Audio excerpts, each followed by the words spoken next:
But if you live in the United States and you pay taxpayer money to the Zionist entity, it's a complete waste of time to criticize Xi Jinping and Putin for what they are not doing. It's your government and it's the West that is supportive of Zionists. You can't rely on China to bail you out. And I take that position as a revolutionary. I understand, Yeah. Danny, that if you're an analyst, you may, I got to analyze all countries and parties. But I'm an activist before I'm an analyst. Right. And I'm not going to blame people in China for not sacrificing the quality of life for their people when we can't even get Arab countries to do it.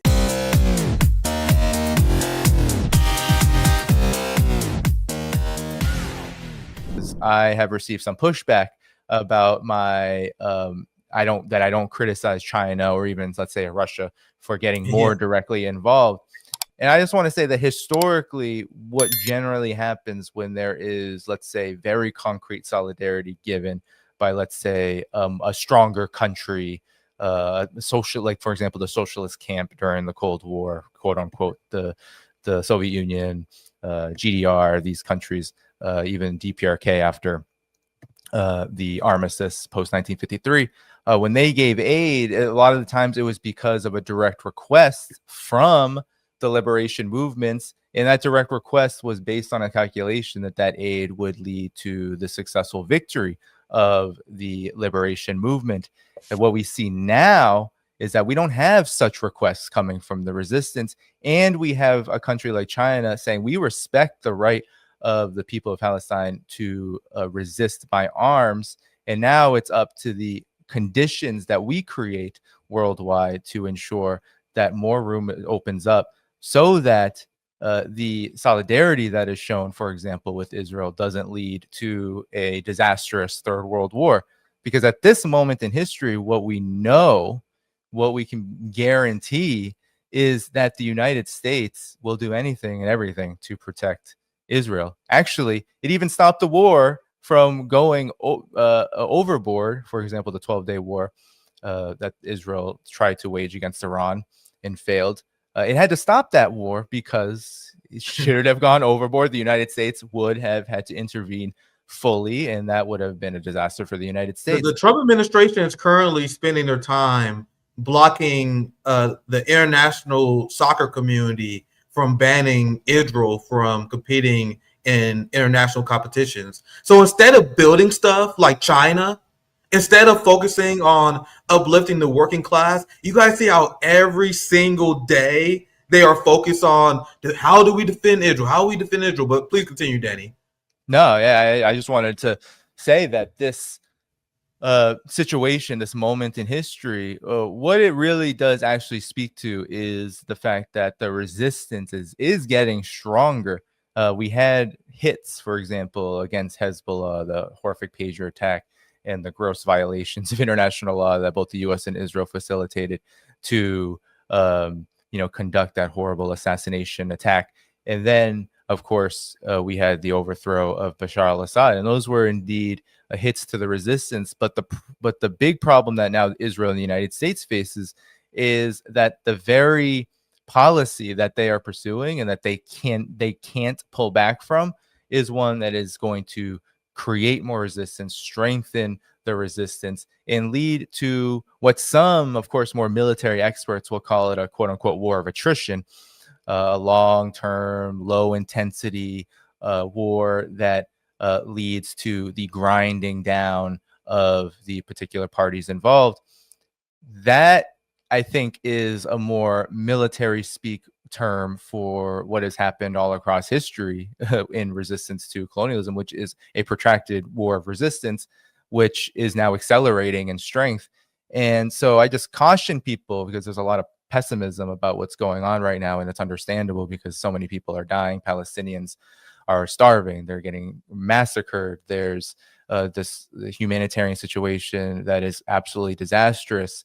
But at the same time, whenever there's been a protracted war of resistance against a colonial entity, unfortunately and generally, this is what it comes with. And right now, we're at the point of absolute crisis for the empire, leading to those crimes being even more magnified, more visible, and even more intense in their degree of just absolute horrific quality. So in a sense, what we are seeing, and I think this walkout at the UN General Assembly shows it, but I think what we see is the Palestinian people are not throwing up the white flag. The resistance in the region hasn't thrown up a white flag. They aren't even requesting Iran, Ansarallah, the Palestinian resistance organizations from Hamas, Al-Qassam brigades to the PFLP, all of them, they have every right to demand from the world direct aid in the form of whether it's military support, whether it's economic support. But we don't see that happening, because what generally happens in the formation of People's War of Resistance is that the indigenous strength is built up first. And then when the moment is right, the world solidarity that comes from the successes of this resistance begins to pour in. And we are, I think, at the precipice of seeing that happen. So a lot of people have a lot of pessimism about what the world hasn't done. But I think what we are seeing is that the resistance is strengthening and will eventually force the world to respond. And we're seeing the beginnings of that. Yeah, that's a very great point. And I explained it before, and there are people who get upset at me because I don't want to blame China either. I live in the heart of the empire, and this is why U.S. leftists are pathetic. Like I don't even associate myself with the U.S. left. They're so weak because they're spending their time. Why China not stopping Israel genocide? Your government is bankrolling that dipshit. Your government is threatening war with China over Taiwan. So would it be smart for China to put themselves in a vulnerable position before this upcoming confrontation with the West that's going to happen? It's the dumb brain, the low IQ leftists, the people who fought. These are the same people who repeat the Uyghur genocide bullshit, for example. And if you live in America and if you're a Palestinian, I'm not mad at you at all. I think you should curse everybody, curse the world. But if you live in the United States and you pay taxpayer money to the Zionist entity, it's a complete waste of time to criticize Xi Jinping and Putin for what they are not doing. It's your government and it's the West that is supportive of Zionists. You can't rely on China to bail you out. And I take that position as a revolutionary. I understand that if you're an analyst, you may I got to analyze all countries and parties. But I'm an activist before I'm an analyst. Right. And I'm not going to blame people in China for not sacrificing the quality of life for their people when we can't even get Arab countries to do it. We can't even get countries I mean, those are great points. Sorry, Danny, if you want to. No. I just want to get in here before I. I'll let you go here. So go ahead, Danny. No, because I think this is that's a really good point. When it comes to this question, and in the same vein as you said, being an activist first, I think it's important to understand that the conditions for the Palestinian people are absolutely dire. But an effective resistance movement actually doesn't look at morality or how bad things are as the basis for what they eventually decide to do.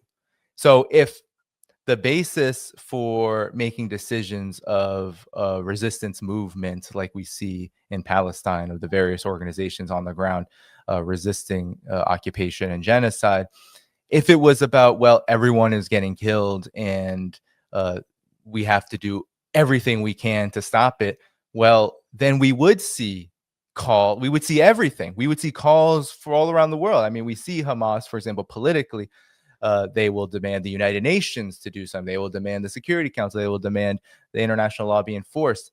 But they're not demanding that China or any other country get involved with force. And the reason for this is that decisions that are made by a resistance group are based on reality as well. And the reality is resistance has to be strengthened and the conditions have to be right for certain kinds of actions to be taken. And so you're exactly right. If we have to realize, even as analysts, both as activists and as analysts, I think we should have the same mind, which is if something isn't happening, we can't explain that with nihilism or emotional, guilt over what is happening in Palestine. We have to be able to understand that from the standpoint of what is happening in this historical moment that is creating conditions where it is very difficult. And this is not just true with Palestine. It is true all across the world when it comes to the U.S. empire. It is difficult for other countries to support other countries, let's say,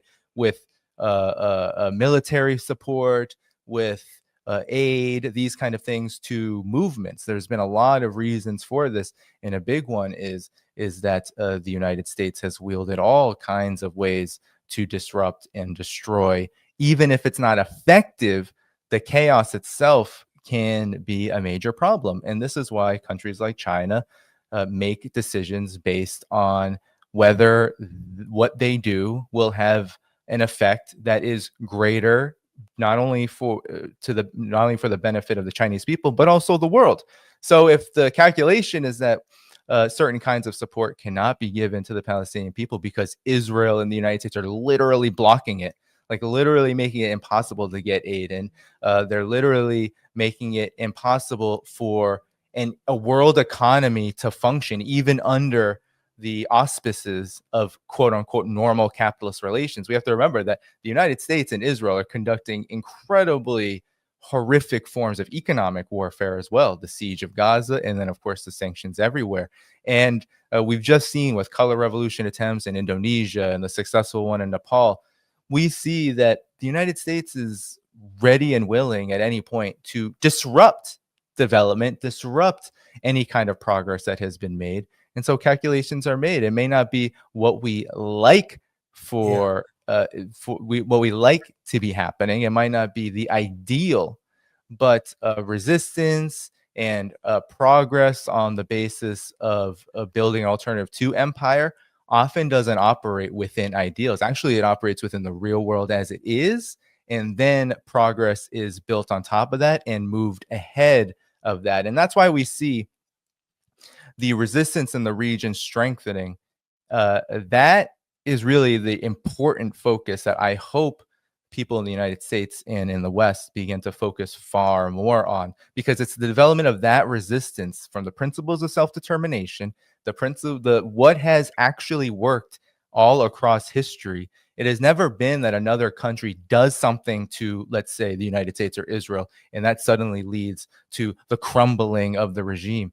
That has never happened in the history of U.S. empire, I guess you could say, or Western empire throughout this whole 100 plus years history of modern capital. We've never seen it. What we do see is resistance and movements get stronger, actually maybe get so strong that they win, they liberate themselves. And then, but when they're at the point where they're strong enough, then they get real support. They get real support from governments, from movements all across the world. And that is what then leads to this moment of true victory. But we have to pay attention to the resistance in the region, because they should really be our compass. We have to be focusing on how do we stop the United States? How do we, the real solidarity is stopping the United States, what it's doing. We're the enemy from within. Full support for Israel. And then we need to pay attention to, okay, what is the Palestinian resistance saying and doing? What is the resistance in Yemen, Ansarallah, so-called Houthis? What are they doing?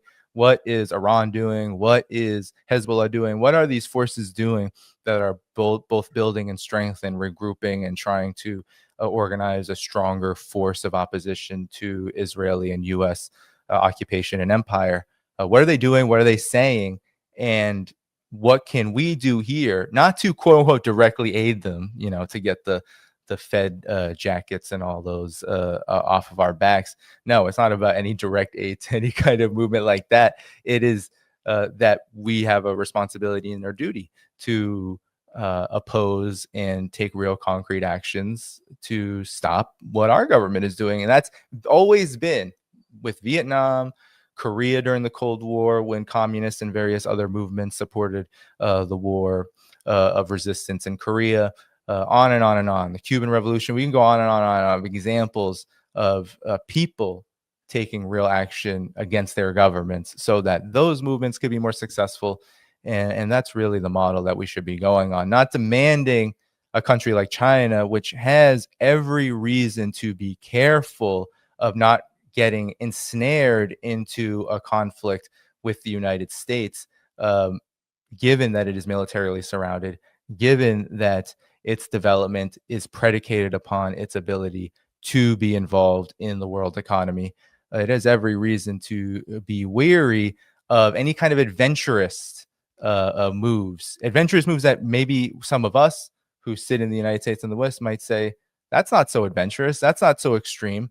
But at the same time, we do not live in a quote unquote sane world order. The unipolar order is not based on rationality. Even if the US empire is weak and on its heels, which I totally believe it is, being weak on the heels and desperate also means you're willing to do some absolutely irrational things in order to stop your retrenchment, to stop your decline. And that is what China, that is what all countries around the world trying to build an alternative to empire have to contend with every single minute of every single day. So it's really important that if the resistance in the region understands this, then we need to understand this too, and see that it's a lot more complex, and people who build solidarity and people and nations that build solidarity, it's not always cut and dry, black and white. There's a lot of things that we don't see, that we don't understand, but we got to continue to learn.